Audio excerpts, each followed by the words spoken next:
It's been really fun to do a lot of microphone comparisons recently, but one of the most requested matchups that I haven't yet done is the $100 Shure SM57 up against the $400 SM7B.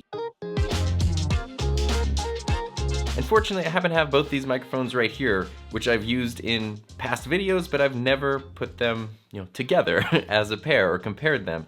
The SM7B is not mine. I don't own this microphone. It's just one that I'm borrowing. But the SM57, I've owned this exact specific microphone since 2005, and I originally bought it to record instruments, mainly guitar amps, because even though it is a microphone that is pretty versatile, its main use most commonly is for amplifiers and for instruments, drums and things like that. Whereas the SM7B is most commonly used for vocals, although it can also be used for instruments and stuff too. I mean, a microphone's gonna record whatever you point it at, right? And this isn't just a totally random comparison. I think there's a good reason for it. These are both dynamic microphones by the same manufacturer. They're both Shure microphones. You can be sure of that.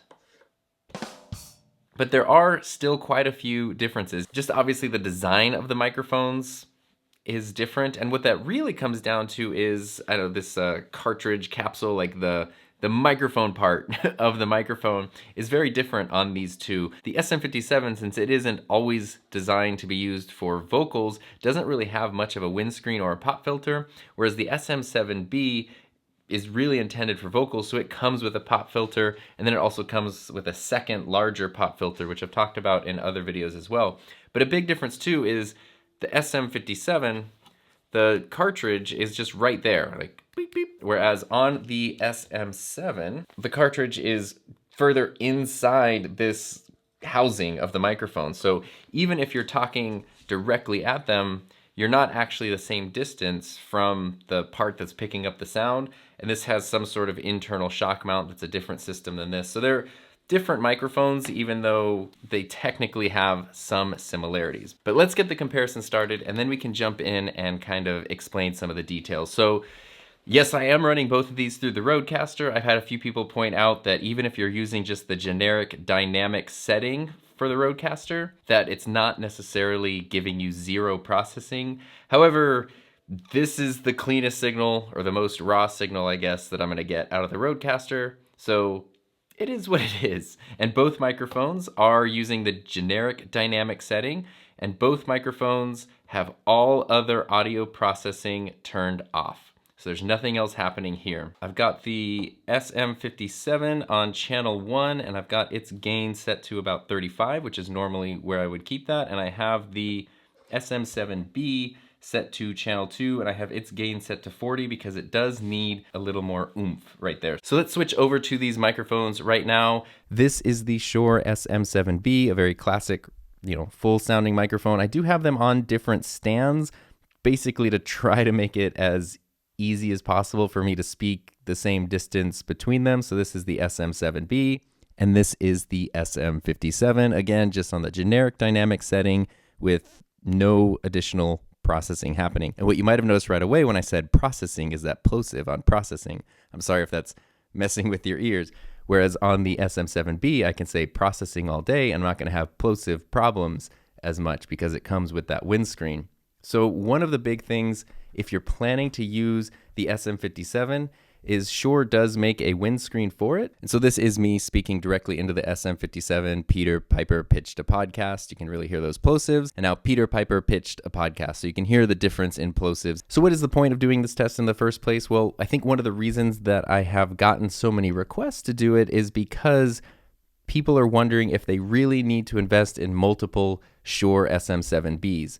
And you can use the results from this test however you'd like, so you can make your own judgment on, what sounds good and if it's worthwhile or not. But I think that that is a very realistic thing. I think that for a lot of people, the SM7B is a really classic microphone.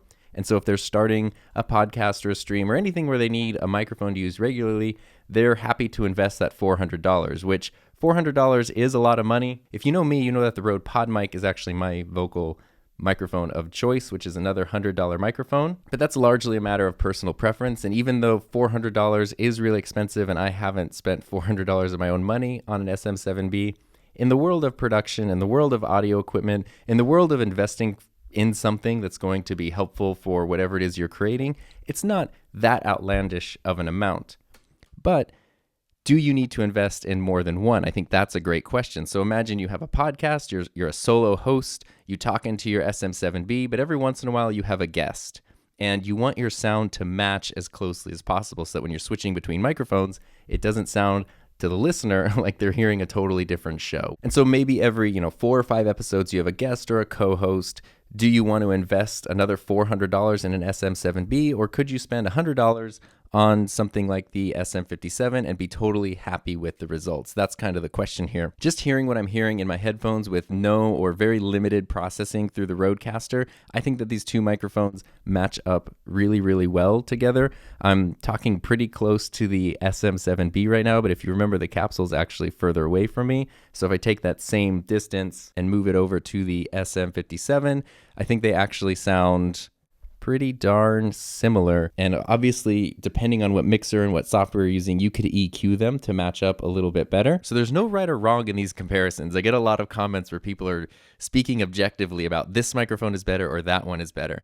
There are no right or wrongs. It's all about personal preference, and there's obviously ways you can be super technical about two different microphones, but ultimately, it comes down to what you like. And if you like the sound of the more expensive microphone, if you like the sound of the super cheap microphone, heck, if you like the sound of one of the cheapest microphones I've reviewed on my channel, this $25 condenser microphone, as long as you like it, that is all that matters. Now, I do want to play with this just a little bit more and sort of take it one step further. As I mentioned earlier, and I've talked about in previous videos, the SM7B, you can take off the standard windscreen, which is like the cooler looking windscreen, I admit. And you can put on this really fat windscreen, which I like because there ain't no plosives getting through this thing. Pa pa pa pa pa pa pa pa. No matter how much, I don't want to breathe into it because if you're listening at headphones, that's going to be super creepy. But no matter how much I try to create plosives, it really doesn't happen here. So you can speak directly into the microphone, you can speak loud, you can laugh, you can do all that kind of stuff, and it's going to sound great, which is wonderful if you're working with someone who isn't used to talking into microphones, maybe doesn't have great mic technique, and you don't want to train someone, before you do their interviews. Put a microphone in front of them, let them talk, and you're going to be good to go. And even though the SM57 sounds much, much better with this pop filter, it is still letting some plosives through because this is a very small pop filter. So I happen to have a generic pop filter from an audio recorder, just an old audio recorder, but if you have something like the round pop filter for a Shure SM58, that might work well too. And then you can just go pop on that pop filter, that extra thick pop filter. And now you're going to have, I think, a much more similar sound, but without really any plosives coming through at all. Plosives, pop, pop, pop. Plosives, pop, pop, pop. They sound, to me, at least in my headphones, really, really similar. When I put this video into Final Cut Pro to edit it, I'm not going to be doing any crazy processing or anything. So this is the SM7B with its big windscreen, pop, pop, pop. And this is the SM57 with a bigger windscreen, pop, pop, pop. And this is the SM57 with a smaller windscreen, the one that's made for it, pop, pop, pop. And this is the SM7B with its standard windscreen, again, that's made for it, pop, pop, pop. I don't know if this is gonna be helpful or not, but right now I am basically as close as I can get to the SM7B without touching it. And I'll do the same thing over here. This is about as close as I can get to the SM57 without touching it. So SM57, very, very close. SM7B, very, very close. Now let's back up a little bit. This is the SM7B about 6 inches away from the microphone. And this is the SM57 about 6 inches away from the microphone as well. If you're using these, they do work better the closer you get to them. And then you get that nice radio proximity effect, which, a lot of people do tend to like. Speaking of things that have nothing to do with what we're talking about, did you hear about the cell phone that tried to play football against a team of microphones? Well, he got called for interference because the phone signal would interfere with the... So in the end, to wrap up, I want to make sure you're able to make your own decision. I don't want my thoughts, preferences, personal biases to really influence that. If you want my thoughts on this, I think that these two microphones, the SM57 and the SM7B, pair up really, really well. Obviously, especially if you're listening on headphones, you can definitely hear some differences, but it's not going to be difficult to EQ those out either with a hardware mixer or with a software application. And that's an important thing to know because there's such a different price between them, $100 versus $400. So it's up to you if you think that you want to just stick maybe just only with $100 microphones, or if you want to do kind of like I mentioned earlier, and maybe you invest in the really expensive microphone, but you want to use the less expensive option sometimes if you have guests or co-host every once in a while, but not often enough to justify spending, that huge amount. But I'm going to finish up this video on the SM57, and I really do want to emphasize you can't go wrong either way. Both of these are incredible microphones that have been on the market for decades. I guarantee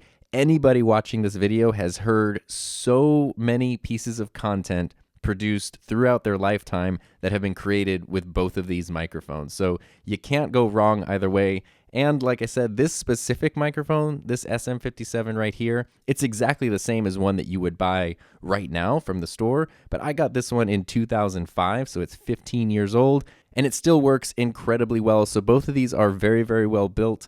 Whichever route you choose, or if you go both and get this whole setup right here, you know that once you make that initial investment, it's going to last a really, really long time. And with that being said, I have done a lot of microphone comparison videos, so I will put that playlist, there's those plosives, right here so you can check those out and see what might be the best option for you. So I'll see you over in one of those videos. So I need to do a thumbnail and just some basic B-roll. Thumbnail and basic B-roll.